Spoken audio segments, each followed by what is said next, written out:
እስክንድር በህይወት ተርፏል። ጥሩ ነው። በጣም ደስ ብሎኛል። ባይዘው ደጋገምኩት መሰለኝ።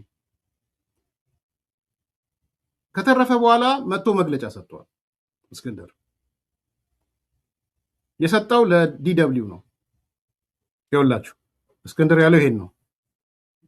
የቀድሞ የባልደራስ ፓርቲ ሊቀመንበርና አሁን የአማራ ፋኖ ብሔራዊ ንቅናቄ አፋብን አባል ነኝ ያሉት እስክንድር ነጋ ጽምዶ የተባለውን ጥምረት በተመለከተ ኮት የአማራና የኢትዮጵያ ጠላቶች ነው። እረፉት። ዛሬ እስክንድር በህይወት ከተረፍክ እግዚአብሔር ይሁን። እስክንድር ድርገመው ጽምዶ የተባለው ጥምረት በተመለከተ የአማራና የኢትዮጵያ ጠላቶች ነው። የአማራም ጠላት የኢትዮጵያም ጠላት ነው ብሏቸዋል እስክንድር ሲሉ ዛሬ ለዶቼ ቬሌ ጋር ባደረጉት ቃለ ምልልስ ተናግረዋል። አቶ እስክንድር ንቅናቄያቸው ከመላ አባላቱና እውቅና ውጪ ከሌሎች ኃይሎች ጋር ጥምረት ለመፍጠር መሞከሩን ተቀባይነት የለውም ብለዋል።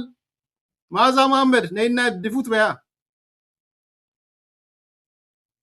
ነይና ድፉት በይ።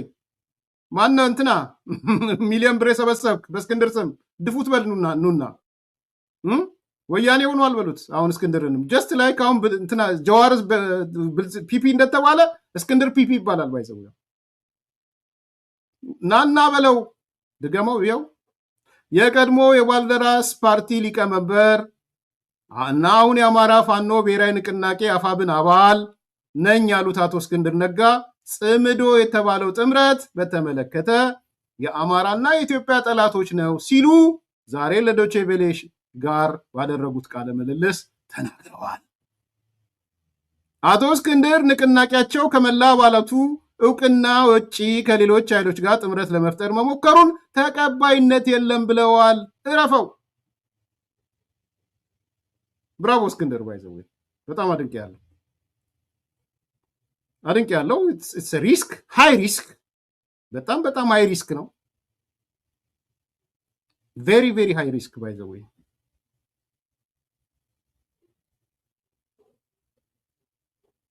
ወይም ሞት ዜና ባልተረጋገጡ የማህበራዊ መገናኛ ገጾች በስፋቂዎች መልስ ለመስጠት ፈቃደኛ ስለሆኑ እናመሰግናለን። ከቅርብ ጊዜ ወዲህ የእርሶ መገደል ወይም ሞት ዜና ባልተረጋገጡ የማህበራዊ መገናኛ ገጾች በስፋት ሲንሸራሸሩ ስንመለከት ነበር። በእርግጥ ስለ እርሶ ሞት ሐሰተኛ መረጃ ሲሰራጭ ለመጀመሪያ ጊዜ አይደለም። የሐሰተኛ መረጃ ስርጭቱ መነሻ ወይም ዓላማው ምን እንደሆነ የደረሱበት ነገር አለ? አሳጥረው ቢነግሩ። ከዚህን ጀምር። እዚህ ባለፉት 4 ዓመታት በርካታ የግድያ ሙከራዎች አምልጫለሁ፣ በእግዚአብሔር ፍቃድ ማለት ነው። እንግዲህ ምናልባት እነዚህ ሞተዋል ምናምን የሚሉት ያንን ታሳቢ ያደረገ ሊሆን ይችላል ብዬ አስባለሁ። በነገራችን ላይ እነዚህ የግድያ ሙከራዎች ከአየሩም ከምድርም በተጨባጭ የተያያዙ የምናውቃቸውም አሉ ማናውቃቸውም አሉ። በተጨባጭ የምናውቃቸው ግን ከአየሩም በድሮን ከምድርም እንደዚሁ ሰዎች ተንቀሳቅሰው እንደዚሁ ግድያ ለመፈጸም ሞክረው ነበር እና ምናልባት ከዛ ጋር በተያያዘ ሊሆን ይችላል ብዬ አስባለሁ። ኢላማ የተደረጉት በመንግስት የጸጥታ ኃይሎች ብቻ ወይስ ሌሎች ታጣቂዎችም ጭምር ነበሩበት? አገዛዙ ግልጽ ስለሆነ፣ ሌላው ግን ለጊዜው አስተያየት ባልሰጥበት ይሻለኛል እንለፍ። ይታወቃል በደንብ ዶክመንትድ የሆነ ነገር ስለሆነ። ያው በአባልነት መሳተፍ አንድ ነገር ነው። በንቅናቄ ውስጥ ሚናው ምንድን ነው? ተራ አባል ሆኜ ተንቀሳቀስኩኝ። ከፋኖም ከአማራ ውጭ የሆኑ ረጃጅም እጆች ገብተውበት ነበር እና እነዚያ ነገሮች ተደማምረው የሀሳብ ልዩነቱ እንዳልኩት ጎጠኝነቱ ከፋኖም ከአማራም ውጭ የሆኑ ረጃጅም እጆች ተደማምረው እኔ በአመራርነት ልቀጥል የማልችልበት ሁኔታ ነው የፈጠሩት። አቶ እስክንድር ረጃጅም ያሏቸውን እጆች ሊጠቅሱልን ሊያነሱልን ይችላሉ? እነማን እንደሆኑ? ለጊዜው ልለፈው። ይህንም ጊዜው ቦታው ስላልሆነ ጊዜውም ስላልሆነ ልለፈው። እንግዲህ እንደዚያ ካሉኝ እርስዎ በአባልነት የታቀፉበት አፋብን ከሌሎች በኢትዮጵያ ውስጥ ካሉ አማጽያን ጋር ጥምረት መፍጠሩን ሰምተናል። ይህንን የተፈጠረውን ጥምረት እንዴት አገኙት? የንቅናቄው አባል ስለሆኑም ጭምር ሂደቱን ያውቁታል ብዬ ነው ይህንም ጥያቄ የማነሳሎት። ጉዳዩ በብዙ ስላነጋገረም ጭምር ነው የምጠይቆት። እንዴት አገኙት? የድርጅቱ አቋም ወደ ማዕከላዊ ኮሚቴ መሰር አለበት። እንደ ጉዳዩ ደግሞ ክብደት በጣም ከበድ ያለ በአባላት ቀጥተኛ ተሳትፎ ማጽደቅ ይጠበቅበታል። የጽምዶ ኃይሎች ጋር የሚደረገው ጋር ሊደረግ የታሰበው ጥምረት ደግሞ የአባላትን ቀጥተኛ ተሳትፎና ውሳኔ ሰጭነት የሚጠይቅ ነው። ደም እየፈሰሰ ነው። በሁለት በኩል በኩል ደም እየፈሰሰ ነው፣ በዛኛው በኩል ደም እየፈሰሰ ነው። ሁለቱም ኢትዮጵያውያን ነው። ብዙ ደም እየፈሰሰ ነው እና በዚህ ልክ ደም አይፈጠርም አይባልም። ከተፈጠረ ይሄ ጉዳይ ቀጥታ ለሁሉም አባላት ቀርቦ ውሳኔ ሊሰጥበት ይገባል። የጀርባ ታሪካቸውን በጽምዶ ኃይሎች ስር የተሰባሰቡት ድርጅቶች የጀርባ ታሪካቸውን ስንመለከት በጸረ አማራነታቸው እና በጸረ ኢትዮጵያዊነታቸው የሚታወቁ ናቸው። እኛ የለጠፍንባቸው ስም ሳይሆን ዓለም የሚያውቀው ማንነታቸው ነው። እንግዲህ እነሱ ያን ያስቀመጡበት የራሳቸው ህይወት ዓለም የራሳቸው ታሪክንም ፖለቲካን የሚመለከቱበት መነጽር አለ። ያ ትክክል አይደለም የሚለው ሌላ ጉዳይ ሆኖ እንደ ፋኖ የወጣ ነው ከእነዚህ ኃይሎች ጋር ለመታገል ነው ብለን ደማችን እያፈሰስን አሁን ያለው የአፋብን አመራር ድርጅታዊ ጉባኤ በህጋዊና ዲሞክራሲያዊ መንገድ ያልተመረጠና የፋኖን አንድነት ለማሳለጥ በጊዜያዊነት የተዋቀረ የሽግግር አመራር ነው።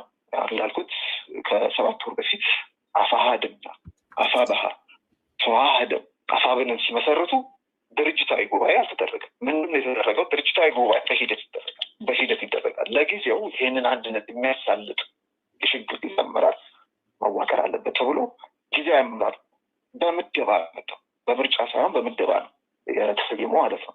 ስለዚህ ዋና ተልዕኮ የተሰጠው ተልዕኮ ይህን አንድነት ማሳለጥ ለይሄ ተቀባይነት አለ። በጊዜያዊነት በተዋቀሩት የአፋብ አመራሮች ውሳኔ ከጽምዶ ኃይሎች ጋር ስምምነት ቢደረግ ይሄ ለታሪክና ለህዝብ ግልጽ እንዲሆን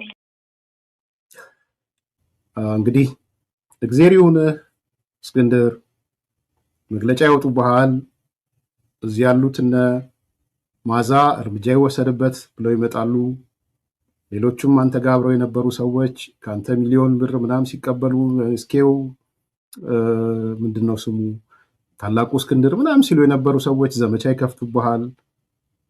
ለዚህ ሁሉ ወገብን ጠበቅ አድርግ። አንዱ ምክሬ እሱ ነው። ሁለተኛው ምክሬ ግን ጫካ ውስጥ አይጠቅምህም። ቲፒኤልኤፍ እጇ ረዝሟል።